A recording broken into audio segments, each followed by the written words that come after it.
Well, as you just saw right there, businesses around the country are switching gears midstream through all this, suddenly making hand sanitizer or protective masks to help fight the coronavirus.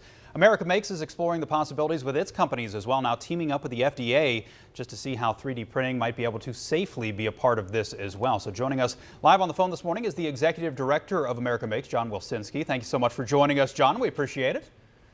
Thank you very much. Well, first off, working with the FDA in particular, how important is that first big step? Because obviously people can't just start making this stuff when we're talking about potential medical supplies, right? Absolutely, yes. That's been a big part of what we've been focused on. We've been working with the FDA, the Veterans Administration, and the National Institute of Health directly to make sure we're doing just that, making safe products for folks and not just running out trying to solve a problem that we don't understand. So in terms of additive manufacturing and some of the companies that you are working directly with through America Makes, what are the possibilities, what are the capabilities now using this technology to help?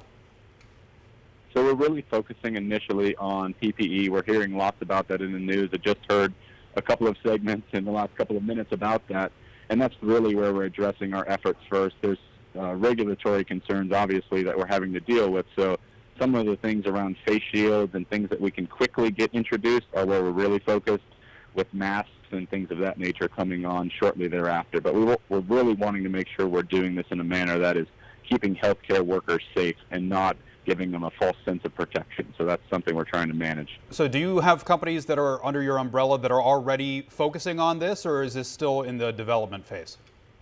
So there's a number of folks who are currently working on different prototypes and working them through the system. That's a key part of our relationship with the VA and FDA, is making sure that these new designs are getting vetted quickly and hopefully get to the point where we're getting emergency use authorization from the FDA. So we're getting close. We're getting close to having some designs that can be posted, and then folks can start manufacturing. There are some folks who are right now making face shields and things like that, trying to meet the need.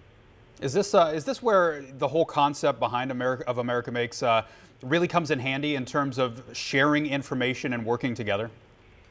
Honestly, yes. This is as crazy as this time is for everybody. It's really showing us how something like the America Makes Institute can come together, rally around a problem, whether it's national defense or a healthcare emergency.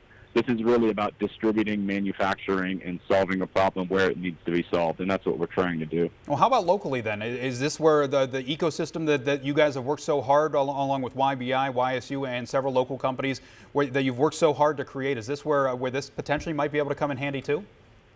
Absolutely. The Youngstown additive manufacturing ecosystem has been fully engaged from the beginning. They're very connected to the hospitals, running prototypes, trying to understand what they need firsthand and get them test articles to try out to see if there's a possible solution.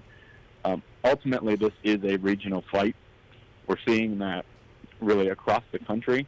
So having a capability local to our region is critically important, and we're seeing the entire region step up. I mean, so much of the projects that we've heard America Makes involved in are defense related or something like this. Is this? It's so strange to be talking about this, but is it still, basically a similar concept, because we're talking about the defense of our population right now? Yes, ultimately. I mean, whether it's defense or healthcare or something else, it's really, we're focused on advancing technology, but really getting manufacturers the capability to meet a particular need. This is just a different type of need, and we're seeing all sectors absolutely step up. We're seeing all the agencies come together and work on this problem as one. Absolutely, and we're anxious to see, how quickly this all comes together. Now, John, thank you so much for joining us over the phone this morning. Appreciate it. Yep, absolutely appreciate it. All right, Krista, we'll send it back over to you. So next on WFMJ today, this stay-at-home order in Ohio has left so many people filing for unemployment.